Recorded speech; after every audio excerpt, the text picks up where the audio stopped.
Okay, hi everyone. Welcome to lecture 10. So the announcement, I guess, is that the first homework is due tonight, and we'll post the second homework of the topic tonight. So today we're going to start looking at generalization theory, which is really, it's kind of the question of like, why does machine learning work at all? Like, why can you train a machine learning model on a set of data and hope that it generalizes to new data it hasn't seen before. So we're going to start by thinking generally about generalization, and probably this is going to be familiar. We're then going to introduce a specific theory called VC theory. And I'm going to start by just like trying to give you intuition about how it works. And then we're going to, actually go over the inequalities that we're going to need to like prove stuff like more rigorously. And then we're going to go ahead and like actually prove the more rigorous result. And then at the end of the lecture, we're going to talk about sort of where does this, what does this theory miss? Like, it's going to turn out that it's missing something quite big. So I guess you could try and pay attention during the lecture and try and find things that you don't agree with or that don't seem necessary, because that it's going to turn out that there are some of these things. So to begin, we're going to imagine that we have some source of data, and it's going to give us kind of IID data samples. So the picture in your head is that like you go and like shape this tree and a data point falls out. And in particular, it's going to be an input X and a binary label Y. And we're going to say that draw an IID from this distribution P, which we're going to think of as being like the data distribution. But so everything in this lecture is, we're going to assume that we have IID data samples, which of course in the real world may not be the case, but that's what we're assuming. Now I want you to imagine that we have a learning machine that we call the filing cabinet. And basically every time we shake this tree, it gives us a data point and we file it away in our filing cabinet. And the idea is that because there's like basically so much room in this filing cabinet, we can store every data point that we've ever collected. And of course, because we can store the data points and we can store the labels, of course we can, if we query the filing cabinet with a data point that we already saw, we can just return its label. So we can classify any training set, we can classify it with 100% accuracy. But does this like really naive learning machine, does it help you generalize? Well, the answer is no, because if you try and look up a new data point that you haven't seen before, it's not in any of your shelves, so you don't know what to do. So the idea of generalization theory is we somehow need to prevent this situation from happening. How can we stop? We need to kind of rule out filing cabinets from like our model class or our family of classifiers that we consider. And so what we're going to see is that VC theory gives us one way of doing that, of like kind of banning filing cabinets. So to try and fit this back to what we're actually doing in machine learning in practice, the way that we, if you really want to do this and check that you haven't just memorized data, like just like your machine learning model is not a filing cabinet. Well, what we say is that we have a training sample, which is, xi and labels yi. And here we have m points in our training set. And imagine that we have a machine learning system that can fit this training set. And by the way, that data was, it was once upon a time, it was drawn from the data distribution. How do we check that we haven't just memorized the training labels and that we've actually learned something useful? Well, best practice, or like what you should really do, is you should collect a fresh test sample. And you run the machine learning system on the fresh sample, and you check if it fits, if it does well on the test sample, then things are looking good. And in this lecture, we're going to just assume for simplicity that the test sample has the same number of data points as the training sample. So both contain m data points. That just makes life a tiny bit easier. What's the justification for this procedure? Like, why is this the best practice? Well, if you think about it, we don't really care about the test performance. What we really care about is the population performance. Like, how would our system do, on average over all the data that's ever possible? So let me just write out the expressions for these things. So the test error is the average over m data points of this. So it's the average over I equals 1 to m data points of the indicator of whether, if we have a classifier f, it's whether the sign of f on data point xi is not equal to the label. So the idea is that this is like 0, 1 loss. It's 1 if our prediction does not match the true label, and it's 0 if our prediction matches the true label. So this is like the standard idea of test error. Well, what we really care about is the population error. And this is just, it can be written as either it's the expectation over a fresh sample from the data distribution of this indicator function.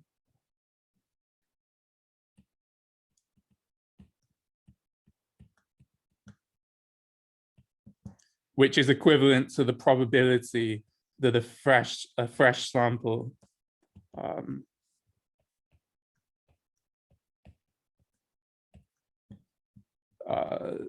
is incorrectly classified by our classifier f.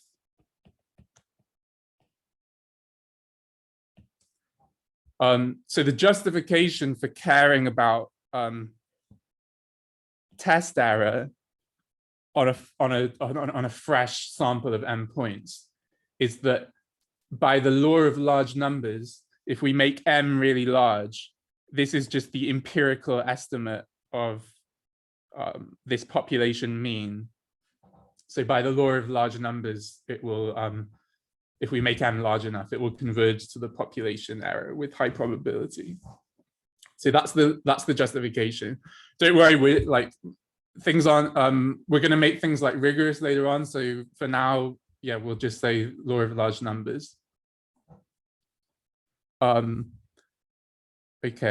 But what we really want, right? We don't care what we want. What we want to know is that somehow the training error is a good indication of the population error. So generalization theory is saying, well, without even needing to do this test sample, how can we know that the training error is a good indicator of population error? So that's what we really want to get at. So what is, yeah, I'm gonna try and give you the basic, some intuition about the mechanism of VC theory without giving any like formal statements yet, but just like to try and give you some intuition about what VC theory has to say about this process. So I want to start with a question, and like if someone can answer this question, it would be great. So what I want you to do is imagine that we fix a classifier f and we evaluate it on a large, fresh IID training sample. but it actually doesn't matter that we're calling it the training sample, because it's we just drew it fresh and IID. We've not used it for anything else. Will this training error of F give us a good estimate of the population error? So like, can anyone answer that question?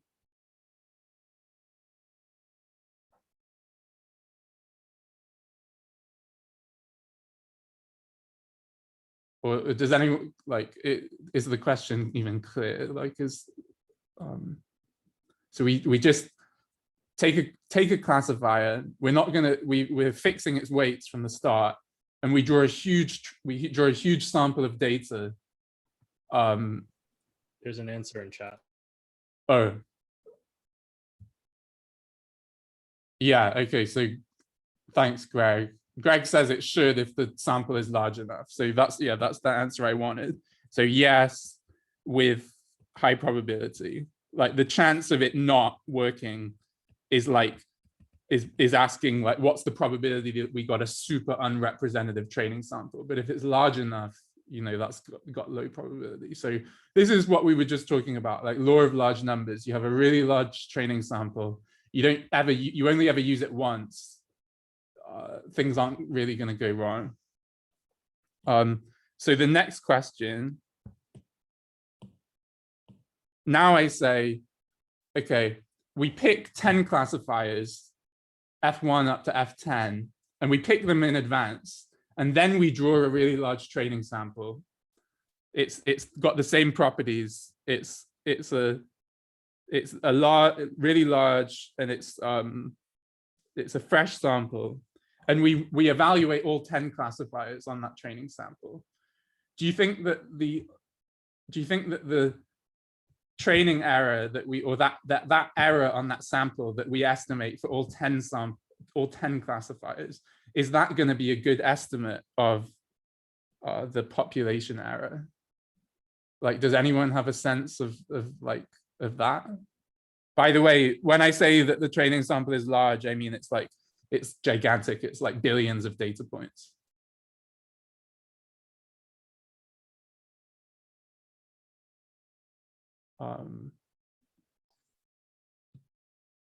By the way, if you say something and it's wrong, like that's fine. But it's just like, this is just intuition. What's your intuition about this question? 10 classifiers that are fixed in advance, one huge data sample. Like, can you measure the error of the classifiers on that sample? I think by a lot of large numbers, it's still a good estimate, right? Yeah. Okay. Yeah, that's my intuition. Thanks. So yes, with high probability. Right. The idea is that the law of large numbers will hold for each classifier with high probability. And so if the probability of individually failing on one of the classifiers is small, that means that, if 10 things fail individually with small probability, then, the probability of any of them failing is still quite small. It can be at most 10 times larger. Okay, the final question is the same question, but this time we have 100 to the power of 100 classifiers that we fix in advance. And we have a pretty large training sample, but it's probably not 100 to the 100 large. Like, what do you think happens? If I fix 100 to the 100 classifiers, and then I draw a large training sample, and I compute the error on that sample of all 100 to the 100 classifiers, do you think, could you still trust that all of those training errors are good estimates of the population error? Like, can we still trust the law of large numbers? Does anyone have any thoughts? Oh, is there a chat? Oh, sorry. It is from last question. For this one, I don't think so, because even if there's no habit till, for example, we do a 10 sigma probability, for each model, you still have 10 to the minus 10 probability to fail. But you need multiply like this number by 100 to 100. So for sure, at least one of them is gonna fail with high probability. Right. Yeah, that's it. So like, yeah, we're not really sure anymore. So the idea is that if we fix one classifier and then test it on a large sample, it's going to give us a good estimate of the population error with high probability. But if we now do it that for 100 to the 100, we're sort of trusting, we're trying to ask for like lots and lots and lots of high probability results to hold. But if you have lots and lots of results that happen with high probability, you know, like the chance of one of them failing is not high anymore because of the fact that you're asking for so much. And this is the basic mechanism of VC theory. It says that like if you have a small number of classifiers and a large amount of training data, then you can trust the law of large numbers. But there's some crossover point where if you have too many classifiers and not enough training data, things don't work like that anymore. So this is just supposed to be intuition. Like if you don't believe this, we're gonna do some more rigorous stuff now. Or but this is the basic mechanism of how it works. There's one more detail which we haven't said, which is okay. There's one extra detail. So what I say here is that the previous slide illustrates the basic mechanism of VC style generalization theory. If the amount of training data dwarfs the number of classifiers in the function class, then it's highly unlikely for any classifier to overfit the training data. And so in that case, you can treat the training error of any classifier as a good estimate of its population error, which means that if we minimize the training error, for example, by gradient descent, we're effectively minimizing the population error. But what happens if there are an infinite number of functions? Then it's, you know, then the number of functions, like we can only have a finite amount of data, but we can have an infinite number of functions in our function class. Like that argument doesn't work. So this is the last hurdle that VC theory has to overcome. So that's what we're going to I'm going to give you the intuition for how this final hurdle is overcome on the next slide.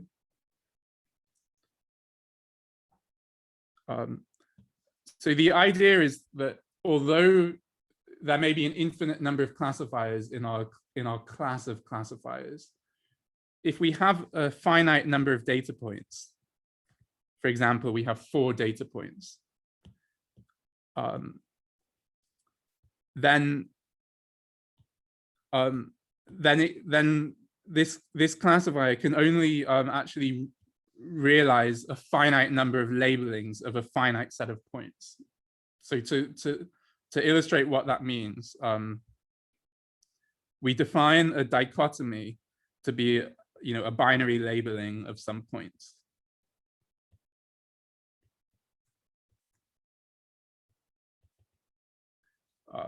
So if we have 4 points, which I'm illustrating on the left here, then an example of a dichotomy says this one is positive, this one is plus, and then let's say the other 2 are minus.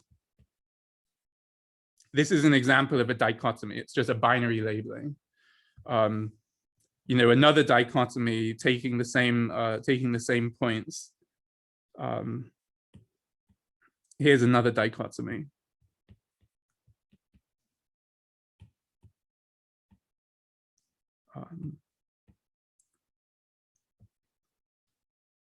So can anyone tell me how many dichotomies, if I have n points, how many dichotomies are there?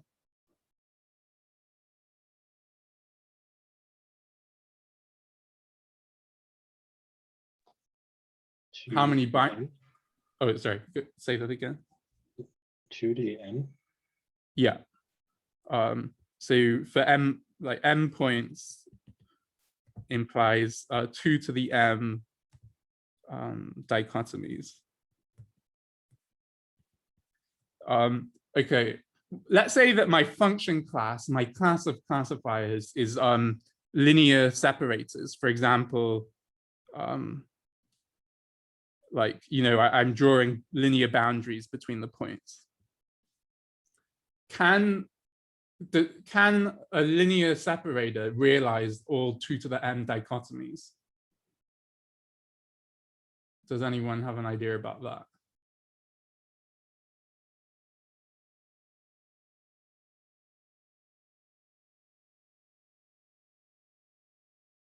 Like, what that means is I have, you know, like here's a dichotomy. Can I realize this with a linear classifier? Is there any linear classifier I can draw that will put all the pluses on one side and all the minuses on another? No, there is not. Right. So given a function class,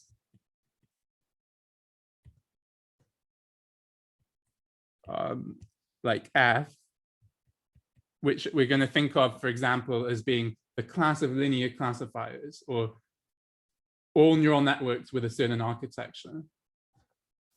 Given a function class f,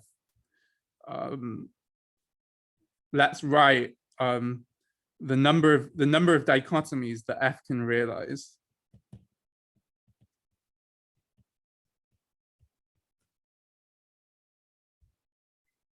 Given a set of points.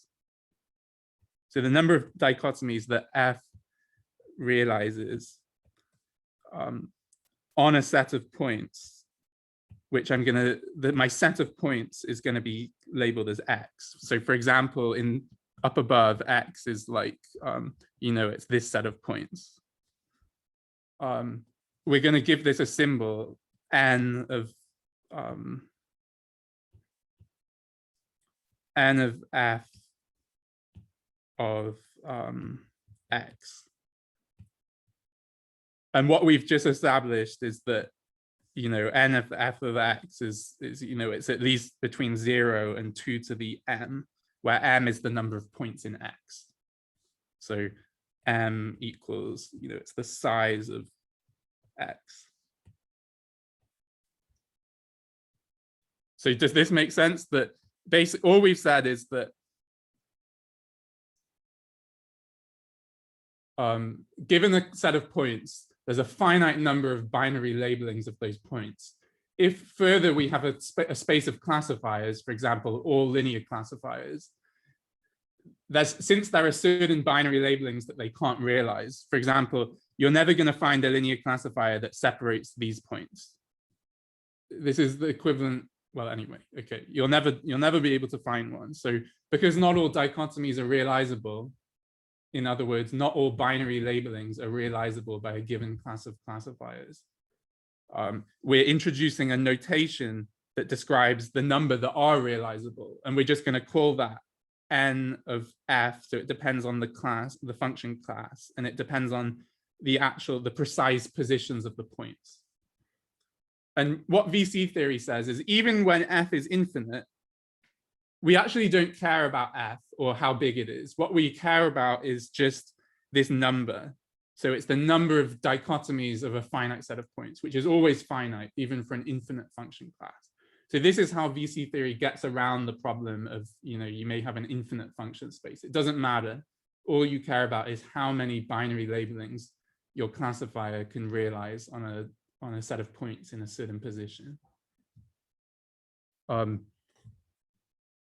Okay, so in particular, the VC bounds basically compare this quantity with the number of data points, or actually the log of this quantity with the number of data points. But this is the idea that we're going to be counting functions and comparing how many functions there are restricted to a set of points with how many data points we actually drew. So to make all of this rigorous, so we're going to do another pass through this whole process. So if that made 0 sense, then there's another chance to understand now. But first, we're going to need some inequalities. So first of all, we need something called the union bounds, which is something that everyone basically already knows, but or usually you'd know. So it says that if we have two sets A and B, the probability of A or B happening is less than or equal to the probability of A plus the probability of B. So it's just like, this is just saying that if you measure the area, you want to measure the area of this whole Venn diagram, well, it's upper bounded by the area of this circle plus the area of this circle. And then it generalizes to more and more sets. So if we have 3 sets, then the probability of A union B union C is less than or equal to the sum of their individual probabilities. And so on from more and more sets. Like, this may be obvious, but there's a particular way that you need to think about this result for things to kind of be more intuitive later on. So I want you to encourage you to think about this result as saying something a little different. But it's, imagine that you have K events, which each have probability P. And what you want to know is, what's the probability that any of those events occurs? Well, the union bound says it's less than or equal to K times P. In other words, it's you multiply the number of events K by their individual probabilities. So this is how, if you have lots and lots of things that are unlikely, but there are lots of them, this is how you connect that individual probabilities to the probability of any of them happening. Okay. The next result is probably not one that, like most people know, but it's the Chernoff bound. And the idea here is that we draw Bernoulli random variables. We draw M of them, IID. And we're interested in what's the probability that the mean of the sample of Bernoulli random variables differs from their actual true mean, for example, which you can measure by just looking at B1, but it's the true mean of the underlying distribution. What's the probability that this is larger than some threshold?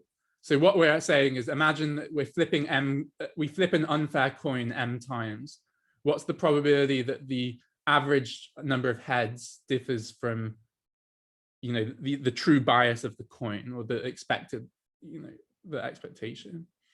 And what the Chernoff bound says is that this is actually exponentially small in the number of, once we make the number of coin flips really, really large, the probability that the sample mean differs too much from the actual mean is really, really small. Okay. But we're actually going to need a different Chernoff bound, which is a slightly more advanced one. So that's what I'm going to introduce on the next slide. And the claim is that that Chernoff bound still holds if, instead of doing IID sampling, we actually sample without replacement. So the intuition here is that, imagine that you have a bag of blue and red balls, and there's a fraction of P of the balls are blue and 1 minus P of the balls are red. Then you draw M balls from this bag without replacement. And basically you say that it's a success, or BI equals 1 if you get a blue ball, and BI equals 0 if you get a red ball. Then actually exactly the same Chernoff bound holds in this case where we're sampling without replacement. So the probability that the sample mean that was sampled without replacement differs from its true mean by more than epsilon is exponentially small in the number of samples that we draw. The intuition for why this still holds is that sampling without replacement always has lower variability than, on average, than sampling with replacement. And the reason for that is, imagine that you're trying to, you have a population and you're trying to get some population property, like you're doing a survey. Would you really want to interview the same person twice when you're conducting a survey? you'd probably rather have a different person, because you're just getting redundant information if you survey the same person twice. So that's like the intuition for why sampling without replacement is always gives you kind of less variability than sampling with replacement. So we can actually get the same Chernoff bound. Okay, that's it. This is all. These are all the results we need. So union bound and like a slight variant of the Chernoff bound.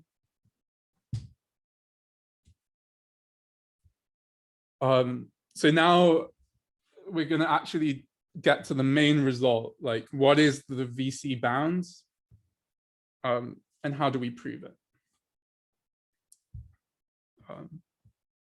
So, this is often attributed to these, the general theory is attributed to these Russian mathematicians, Vapnik and Chervonenkis, like, for example, in this paper from 1971. So I'm going to present a simplified version of the result, which is not going all the way, but it gives you most of the idea. So we're going to let X denote the combined set of training inputs and test inputs. So you imagine that you have a training sample and a test sample, and you put them all into a bag, and you call that bag X.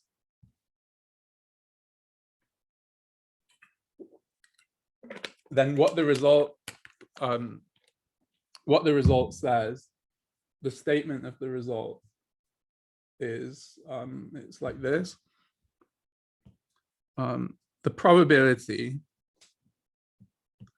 that for any classifier F in our space of classifiers in our function class, the probability that the absolute deviation between the train error of F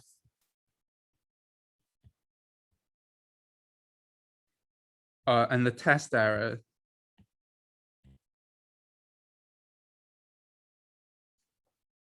sorry, I tried to color code things, but and the test error of F,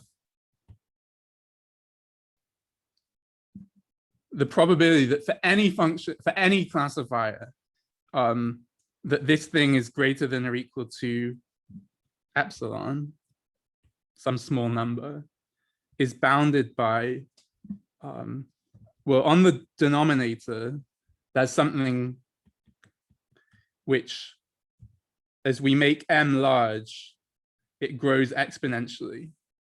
So what this is saying is that if we make m large enough, the probability that any classifier gets large discrepancy between its training error and its test error is really small, and actually decays exponentially with the number of data points, m. Remember, m is the size of both the training set and the test set. And the thing that goes on the numerator is the expectation. It's the expectation over the training sample and the test sample. So remember, X is my bag of combined training and test points. So it's the expectation over the data that I got of that thing, the number of dichotomies that my function class F can realize on that bag of 2m data points. So this is the thing, this is the idea I was trying to kind of tell you informally before, that VC theory says that we need to compare the number of data points m with the number of dichotomies that F can realize on an average data sample.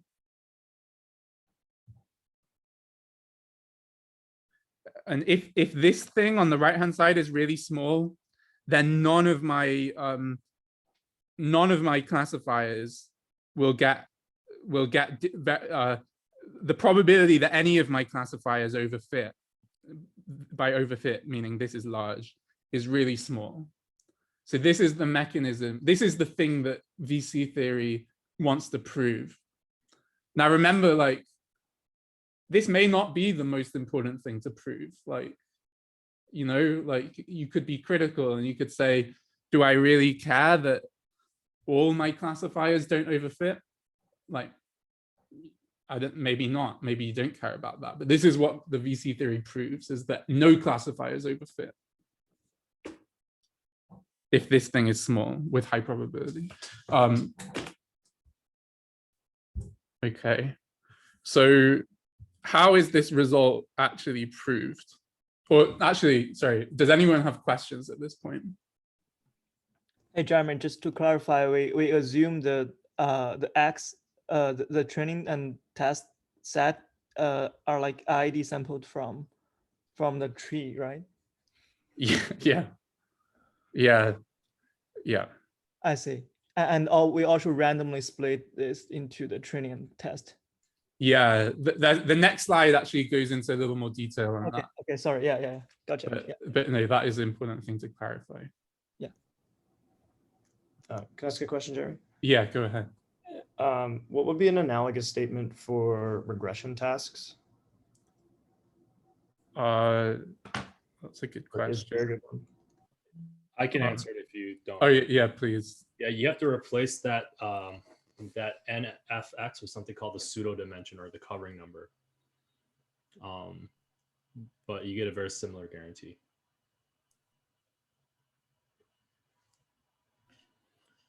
Right. It's a follow-up question. Oh, yeah, go ahead. So is it common to use this bound as a representation of like the complexity of a learning task for a data set X? Like if you forget about the F. Yeah, so for target generalization error epsilon, like I want to be no more than 1% off between my test error and my training error. Then this says this how many data points do I need? That's M. Basically, M scale, you have to take the log, right? So basically, you basically need M to be on the order of log of N the VC dimension divided by epsilon squared. Or the box counting if it's a regression. Yeah, covering number, yeah. The cover number, okay. Yeah, so you want M to be on the order of log of this VC dimension divided by epsilon squared for any target epsilon. There's a if you want to do pack, there's like a 1 minus delta thing that you have to deal with, but that's separate. Yeah, that is actually, I'll show that thing is equivalent to that pack thing is the same as what this is. It's just written in a different form. But that's later. But okay, the point. Oh yeah, I should say that when I said that this is a simplified version of the VC result, the reason it's simplified is that the full result puts population error here, but I'm just going to tell you that the training error is similar to the error on the test sample. But if you think about when you're actually doing machine learning, you know, you never even, this is actually the thing that you check in practice is my train error close to my test error on my test sample. So this is almost all the way, and it can actually be converted into the full result, but I think it's enough to just prove this result. And then if you're interested, you can go into more depth. A quick question. Yeah, please. I think I've seen the word shattering. Is that like the size? Is that this N of Fx number? Yeah, that's a great question. And I'll address that later on. So for now, just forget you ever heard about something called shattering and just think about we're just counting dichotomies.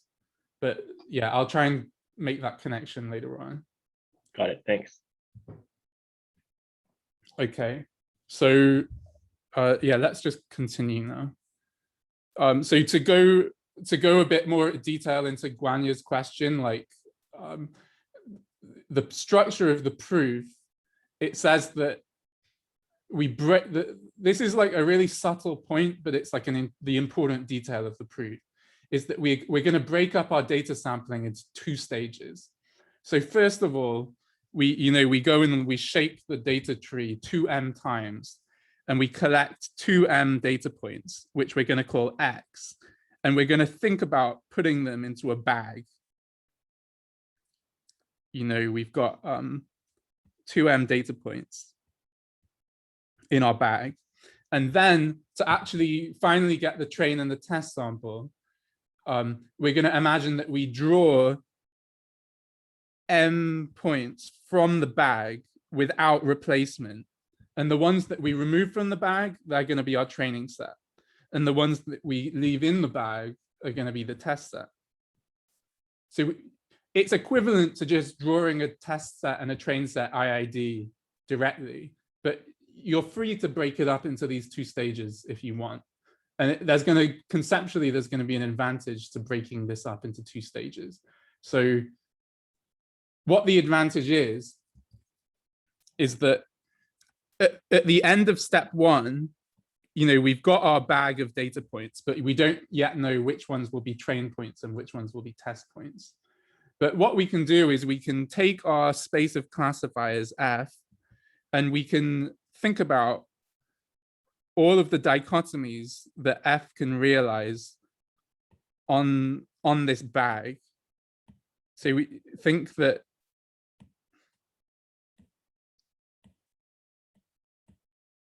you know, one dichotomy that F can realize is it can say that, you know, this is plus, maybe on this, for this dichotomy, these ones are the plus points.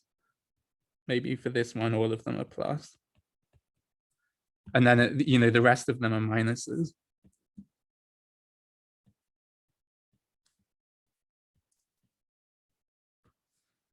Okay, so the point is that once we've got our bag of data points X, and we've not broken them up into train and test points yet, the idea is that we can think about the dichotomies that our function class can realize on those bags of points. Okay, and then conceptually, the next thing that we do is we just look at one of the dichotomies. For example, we pick this one and realize that at this point, we're just talking about dichotomies. So we've forgotten about the fact that there are an infinite number of functions, because many of those functions are equivalent. You know what this is saying is that my class of functions you can think of as being a big set. But I can sort of partition this set into different kind of cells, or I can create a partition. And the idea is that all the functions in this partition, realize this dichotomy. Can I just make a really small interjection? Yeah, go ahead. So if you're going to do regression, you can imagine that everything in this cell gives approximately the same prediction up to some small tolerance gamma. And now you have now you effectively have what's the covering number of this function class. Right. So yeah, you're saying that there's some kind of notion of a soft dichotomy, which is like, instead of being an exact thing, it's like, that is exact. Well, I mean, in a simplified sense, that is at the intuitive level, that is exactly right. So now what you're drawing right now is exactly the pseudo dimension or the covering number of the function class for regression. But now you have to choose a tolerance level gamma, which is everything in this ball, or well, it's usually represented as ball, have more or less the same prediction for that point. Right. But, yeah. But maybe don't worry too much about that.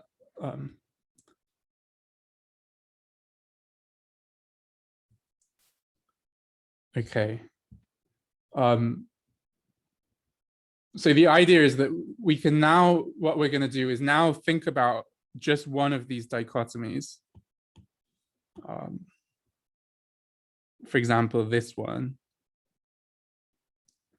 And then only now do we think about, you know, drawing M train points from the bag. Right, so now we draw M train points. Sorry.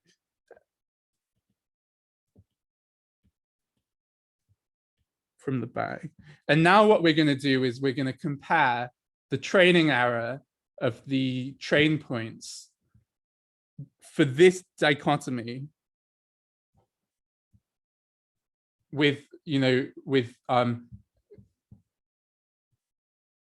so we compare that training error with the error on the whole bag. And now we're just in the, this is actually exactly, once we fixed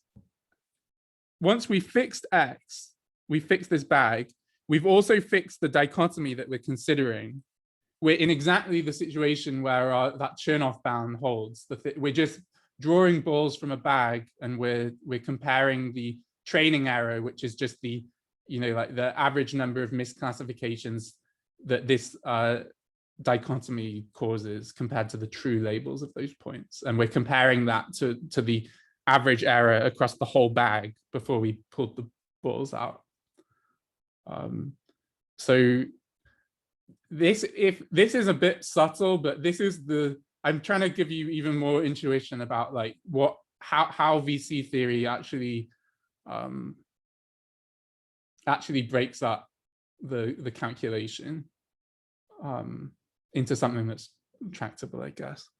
So now I'm gonna like, this was all like, hand wavy balls and bags, but like, let me show you what the actual calculation looks like. So I'm gonna like go through line by line. So this is the thing that we said at the beginning that we want to bound. It's the probability that for any function in my class of functions, the train error of that function on a random, on my training set, which was drawn IID, differs from the test error, which was also, another set of points that was drawn IID. So what's the probability that any function overfits the training set?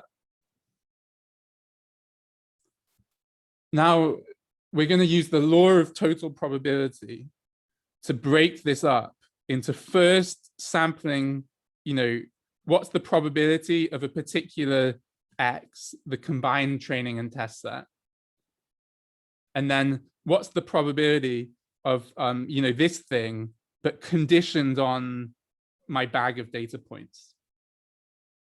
And there's one other manipulation which happened in this line, which is not only am I now averaging over data over my total data sample, but I also realized that conditioned on my total data sample, the difference between the training and the test error, well, if you think about it, the training error, that's the endpoints that I removed from the bag, and the test error is the endpoints that I left in the bag.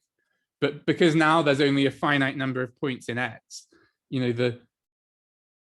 the training error and the test error, if the training error goes above the average across the bag, then the test error goes below by the same amount, because there's only a finite number of points. So that allows me to write the difference between the training and the test error as 2 times the difference between the training error and the error over the whole bag. And then I just take that 2 and I put it down here. So that's one more manipulation that is possible because we've only got a finite training sample at this point. We're considering a finite number of, we fixed our points. Okay, next step is, it's the step when I said, now consider all the dichotomies that F can realize over these, for that particular bag of points. And I can actually compute this probability conditioned on only considering a particular dichotomy, like only considering like a particular binary labeling realized by one of my classifiers. And then I can use the union bound to say, well, the probability that any classifier significantly overfitting the training set is bounded by the probability that one of them does for only one of the dichotomies summed over the number of dichotomies. And now we're using the fact that, this is actually a finite sum because there are only a finite number of dichotomies. So again, the point is that once we've restricted to a finite set of points x, and we know what they are because we're like inside this integral over x, then there's only a finite number of dichotomies that my function class can realize. So that's the trick. First fix x, then start counting functions. And now the point is that this is, as I said, this is exactly the thing that we have a Chernoff bound for, because we're sampling the training sets. Sorry, we're sampling the training set without replacement from our bag of data points x, which is fixed. And we know the labeling that my classifier applies to these points. So the only randomness left is, which points I decide to be the training points. So we apply the Chernoff bound to this thing, and we find that each one of those terms is exponentially small. But we still have to sum over dichotomies. How many dichotomies are there? Well, I gave a symbol for that. It's n, depending on both f and what the points are. And then we also have to finally do this integral, which gives us an average over the whole data sample. So and that's the result. So it's kind of complicated because you have to be really careful about thinking about the order in which you sample all the points, you restrict to dichotomies, you then finish sampling the points by choosing which ones will be your train points and which ones will be your test points. So I guess, yeah, does anyone have questions at this point?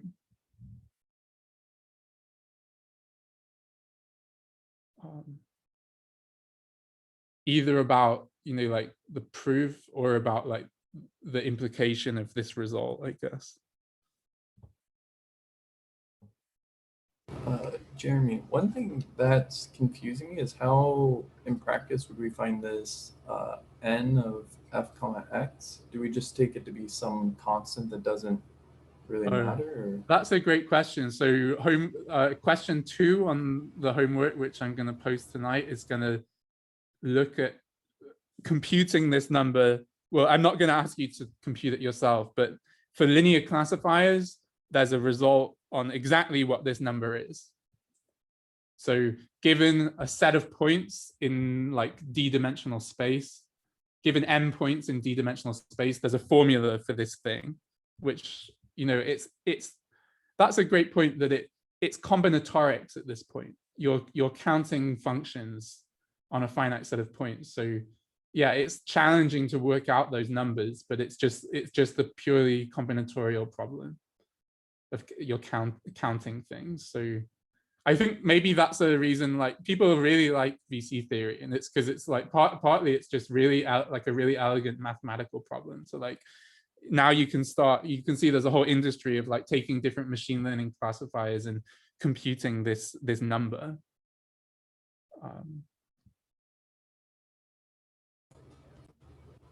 Jeremy, I have a follow-up question. What if we have an overparameterized model? I'm wondering that n will be much larger than the e to the minus m, right? Yeah, we'll come to that. But what if so which means we made a kind of a implicit assumption this bound is useful only if the n is smaller than the kind of the complexity is smaller than the number of data point n in some sense. Right. So yeah, that's a great point. So the only, remember that we said that the n satisfies this relationship. Right. And this is the only information that this bound retains about my function class is this number, or technically it's average over all data distributions. But this is the only thing that, it doesn't care about anything other than this number. And if you think about what this number is for a filing cabinet, which can memorize anything it ever sees, it's 2 to the m. But if, let's say that this number is also 2 to the m for a neural network, then it says that from the point of view of this theory, there's no difference between a neural network and a filing cabinet that just memorizes everything. So, you know, since a filing cabinet can't generalize anything else, this theory has nothing to say about the generalization of anything which can realize all dichotomies. But if I'm gonna like, sorry, yeah, getting ahead. Don't worry about that because it comes up later. Right, are there any more questions at this point?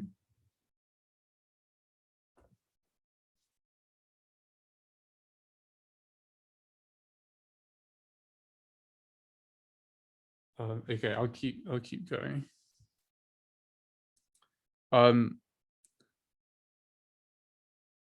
There's just a final point is that you can rearrange the result into something which may be more familiar. So I'm not going to tell, it's like kind of complicated to rearrange it. You basically define a delta to be equal to this thing. You then solve for epsilon as a function of delta. And then you plug in this epsilon in terms of delta here. And that's basically how you get this thing. But what it can be rearranged to is the statement that for all functions in my class of functions, the absolute difference between the train error on F and the test error, of F, this absolute difference is smaller than square root of 2 over m log of you know, the expectation over x of f of x, sorry, n of f of x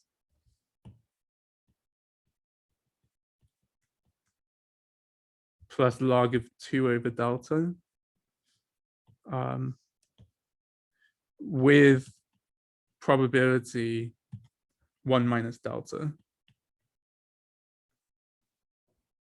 So what this says is that, first of all, ignore delta and ignore delta, ignore probability 1 minus delta, ignore this term. It says that if my number of data points is much larger than the log of the expectation of the number of dichotomies, so we're comparing number of data points with the log of the number of dichotomies.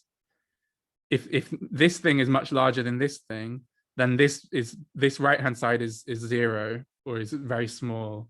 And then all functions in my function class get very similar train error and test error, meaning that if I minimize the training error by gradient descent, I'm essentially minimizing the test error.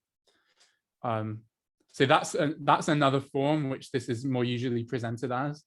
And then this is why this is called pack learning. It's because there's a failure probability. This result only holds with probability 1 minus delta. So it's called probably almost correct or probably approximately correct.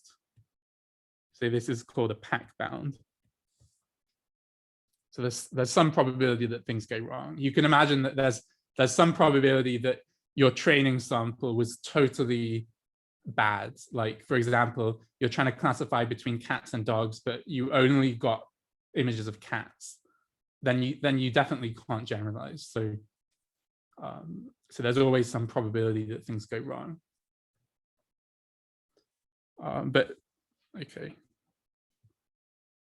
So at this point, I'm just trying to connect the result back to things you might have seen before. So this is one thing, like you can rearrange it to be in this form. Another thing is that you might have heard of like VC dimension and shattering. So we presented the bound in terms of this thing, which is the log of the average over data of the number of dichotomies that the classifier can realize on the data. This is referred to as the annealed entropy. It's called an entropy because whenever you have log of a number, people call that an entropy. But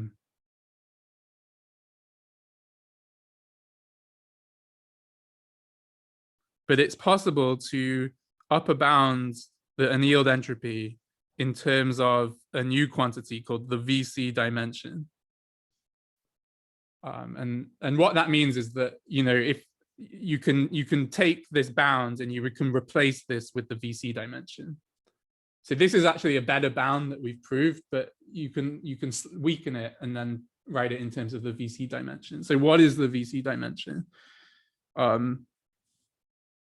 It's the maximum m, the maximum number of points for which there exists a set of data, you know, a bag of data points, such that F realizes all dichotomies. What that means is, you know, it's the maximum number of points such that F can label that point in any way it wants. It can memorize any possible labeling. And that's referred to as shattering the points. If the function class can realize any labeling of the points, it can realize any dichotomy. They say that it shatters the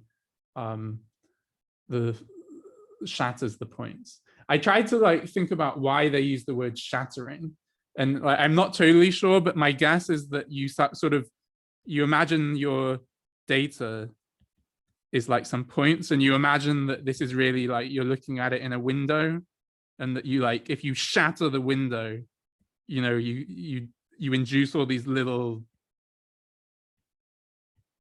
tiny cracks, and that, you know, in particular, like you have little pockets around every point.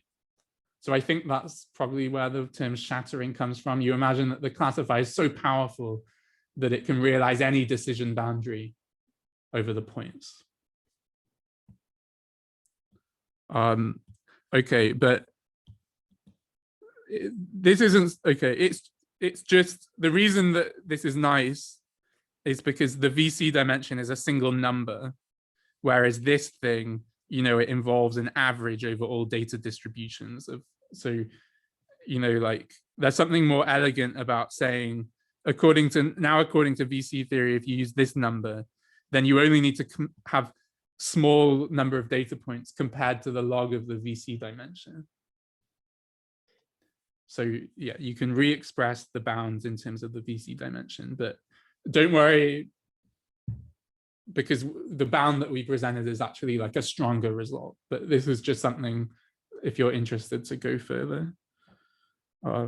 Ask a quick question. Yeah, go ahead. What is the distribution? So when we write a natural log of the expectation with respect to x of n of fx, yeah, what's the probability distribution over x? It's that thing about like, you have a tree and you shake it m times and you get m data points. It's the average with respect to that process of just drawing m data points. And how, oh, okay, so this is or how are the binary labels assigned? The true labels, you get them with, I see. Right, it's like, I see. Okay, so this is only the x's, not the y's. Well, you know, x really does also contain the y's. Sorry, yeah, I've not been.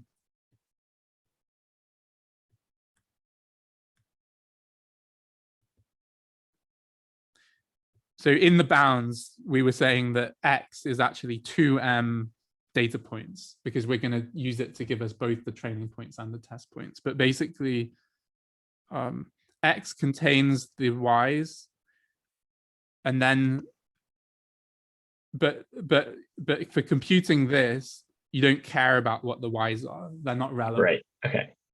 Got it. Which Jeremy might also argue is a limitation of this theory. Yeah, that is a big limitation because, you know, yeah, And an example is, let's say you shake the tree 2m times and every data point you get has label +1. Then you're going to be pretty sure that just like every, a good classifier is just going to say +1 on everything. You don't need that many data points to learn that kind of relationship. If everything has label +1, you can probably get away with like, just 100 data points or something, or like some small amount of data. But this doesn't really differentiate between that situation and the situation where you're like learning a classifier between like images of cats and dogs or something complicated. Hey, Jeremy, can I rephrase my previous question in the new definition of VC? So if you go back to the last slide, can we understand in a way that this bound is only useful if M is smaller than, it's bigger than the VC dimension of F? Yeah. At least by 1. Like M has to be like at least VCF +1 to make it actual useful. Yeah, because when you're below the VC dimension, this n is like 2 to the m. Sorry, this below the VC dimension, this is exponential in m, so it's really large. Yeah, there's a slide about that. Maybe I can just go and discuss that. Thanks. Yeah. So we presented this theory and it seems great, and it tells you that here are these conditions such that you'll never overfit, which sounds amazing. But what's like missing? Okay, so what if my classifier can realize all the dichotomies? Like it can shatter, and it's powerful enough to shatter any set of training points, any set of m training points. Well, how many dichotomies is that? It means that it can realize any possible labeling. That's 2 to the m. So what happens to the VC bounds if what we're saying is that n of f of x equals 2 to the m for any x?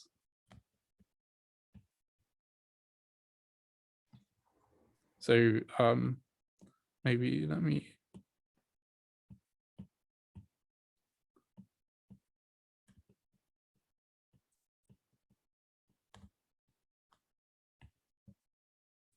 So i.e. my classifier can fit any labeling.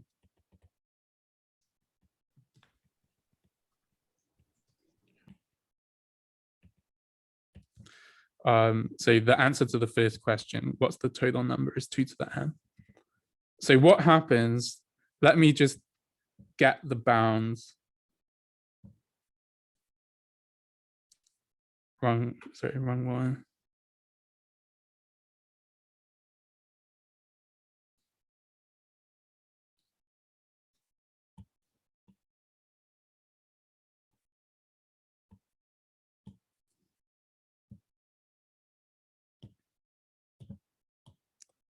So this is the bounds. If n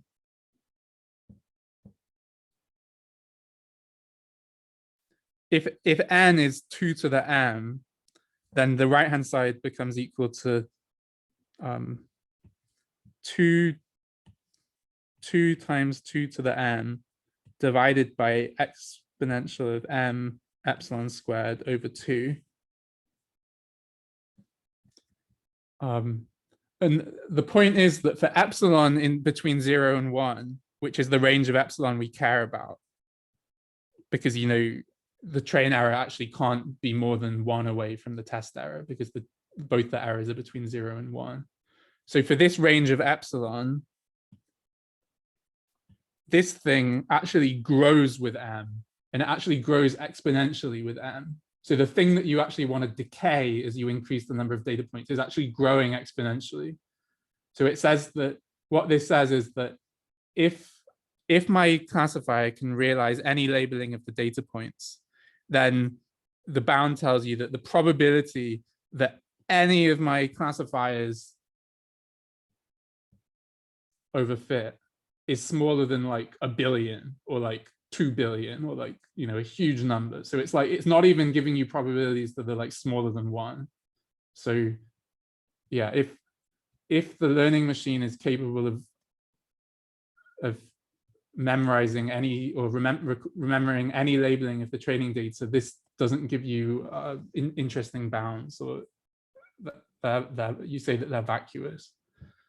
And like, if your intuition at the start is that you don't want to be able to have filing cabinets that can memorize any labeling of the training data, then you would say, well, this is a good thing because it's reflecting that intuition that memorization is bad. So it's not immediately obvious that this is a bad thing. The time when you realize it's a bad thing is when you realize that like a neural network can often realize all 2 to the m dichotomies, meaning that you can train it on any labeling of your data and it can still find the function that fits that data. So from the point of view of like VC theory, it says that the neural network is equivalent to a filing cabinet because VC theory only depends on this number of dichotomies. But when the NN is trained on the real dichotomy, on the like the true dichotomy, which means the actual training labels,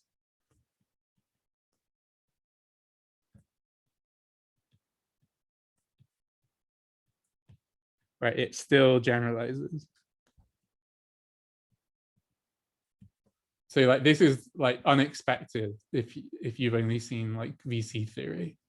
So it says that like the fundamental thing that the VC theory is like trying to measure is actually really not relevant, because like empirically things work even when, you know, that number is 2 to the n.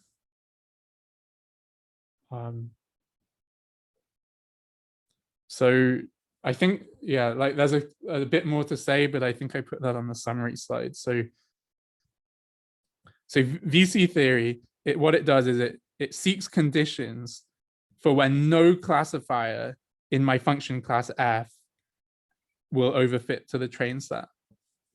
And then it says that this happens when my number of training data points is roughly greater than or equal to log the number of dichotomies that I can realize.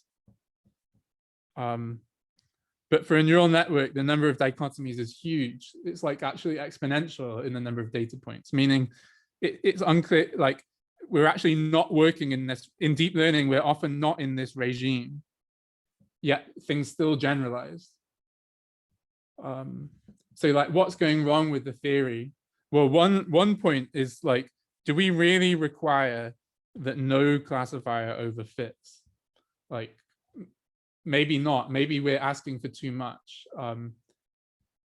All we really care about is that one classifier doesn't overfit, and it's the one that we actually get at the end of our training procedure. So that's like one place where VC theory is like this requirement that no function in my function class overfits. It's like, it's not clear that you actually need that. Okay, so that's it. And next lecture, we're going to look at a different generalization theory which works in a different way, and it offers a potential solution to these problems. Yeah, so thanks. If that's it, or if there's any questions, like I'll still be here.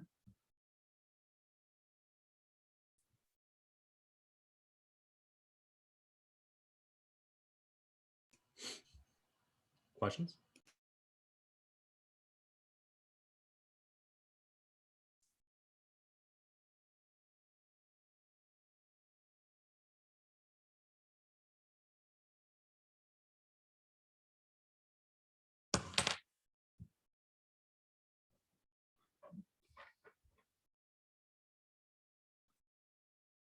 So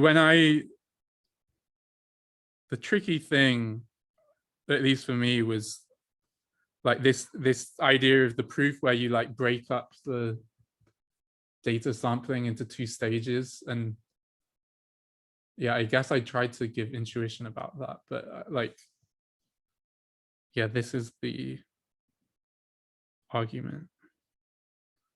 It's kind of subtle, so like if you didn't get it, it may be worth looking back over it.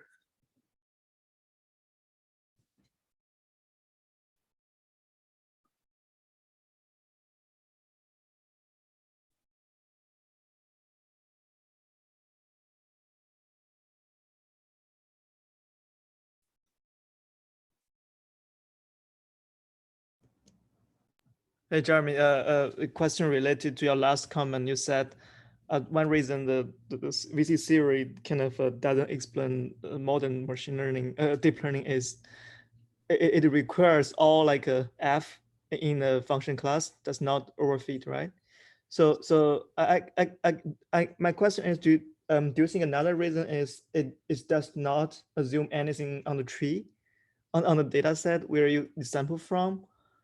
Because it didn't really distinguish between kind of like random labels and like more like structural labeled. So do you think that's also a reason? Yeah, that's a great point. Yeah, when we look at this pack Bayes theory, we'll see that it actually does depend on the structure of the data, like how complicated the labels are, this kind of thing. So yeah, that's an important thing. That, yeah, for sure.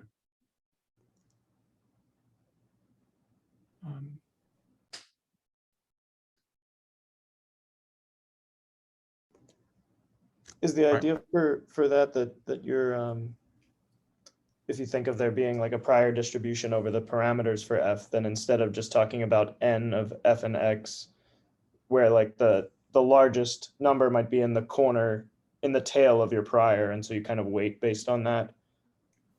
Yeah, exactly. Yeah, pack Bayes, it says that exactly, you have a prior weighting over which functions you think are likely, and then if there's a set of if the function that you're actually looking for has large prior probability, then you don't need as much data to learn it.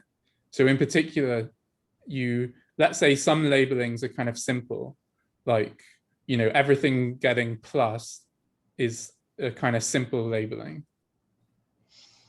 Then you can weight those functions which achieve kind of simple labelings with larger prior probability. And that allows you to learn simpler functions with less data.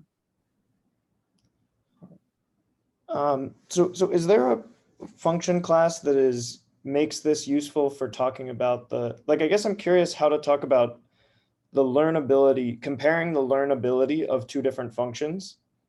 And obviously, I think what you're saying here is that that's conditioned on the function class that you're looking over, right? That if you're looking over polynomials and it's a sine wave, it's hard. But if you look over the Fourier space, it's one coefficient, it's easy or something. But so do you have thoughts on how to use this kind of stuff to compare functions? Yeah, I mean, what pack Bayes says, so like what we'll talk about next lecture, is exactly that. But it's that you use your prior knowledge about if you know that you're looking for something sinusoidal, then you use your prior knowledge to define a function space which prioritizes sinusoidal functions. So it's kind of like the obvious thing, right? Pack Bayes gives you like the obvious advice, which is like, try and find the good function class for your problem. It's like what everybody does when they're trying to solve a machine learning problem is they try and find the, like if that's like you're trying to train an image classifier. So you bake in the properties of images into your classifier. Then there's just like one more step to relate that to like, well, what is the prior on functions that is implied by the fact I'm using a convolutional neural network? And like you don't actually you don't need to be explicit about that, because you can just say, hey, I'm using a CNN for images. But the idea of this theory is that you can relate the properties of your neural architecture to the prior that it implies. So, but what if you fix the neural architecture and the prior, and you wanted to compare two different image distributions? Could you then use it to compare the complexity of those tasks conditioned on all the modeling stuff that is fixed? Yeah, it gives you a way to, yeah, exactly. Yeah, so to tell you how it actually does that, you say like, well, I have two image data sets. Like one is like ImageNet and one is like MNIST. So ImageNet is like really complicated. It's got like 1,000 categories. MNIST is just like handwritten digits. It's really simple. And you fix your neural network, and what you ask is, what volume of the weight space of my network corresponds to functions that fit ImageNet, and what volume corresponds to functions which fit MNIST. And like the kind of intuition of Pack-Bayes is that actually a much larger volume of functions fits MNIST than fits ImageNet. In Bayesian terms, it says that given my model, the evidence that I get for the Bayesian evidence for my model as a model of ImageNet is likely to be much smaller than the Bayesian evidence for using my model to model MNIST. So that is a way to allows you to use the model as a way of comparing the complexity of different problems. It's not perfect, because imagine that you're trying to compare the complexity of modeling like an audio waveform to the complexity of an image problem, and you use a CNN architecture. Well, the CNN architecture would probably tell you that the image problem is simpler, even though the audio problem might actually be simpler. But it's because of the fact that you were using an image classifier architecture to make the decision. So it's, yeah, that's the caveat. Very interesting. Good. And then does the volume of that, the model space, can you scale that somehow with like number of parameters? I mean, I guess that depends on the model space, that you get this kind of like triangle of relationships between like amount of data, complexity of the model, and structure of the model. That's a great point. Well, that's where the neural network Gaussian process correspondence comes in, because it says that actually when you make the network infinitely wide, the prior on functions actually converges. So meaning that these computations become independent of the number of parameters. So it gives you that's the really nice thing, is it gives you measures of generalization which actually don't care about how many parameters the model has. So you can just talk in data and think of it as like an RKHS space. Yeah, if by that how I would phrase that is you can just talk about data and your prior on functions, and the number of parameters is irrelevant. Interesting. Thanks. Which makes sense for why you can use, that's also suggests why non-parametric techniques work, even though they can fit anything, right? They can fit anything, but they're biased towards certain things, or they have a certain prior. And it says that essentially, once you make a neural network sufficiently wide, it operates like a non-parametric technique.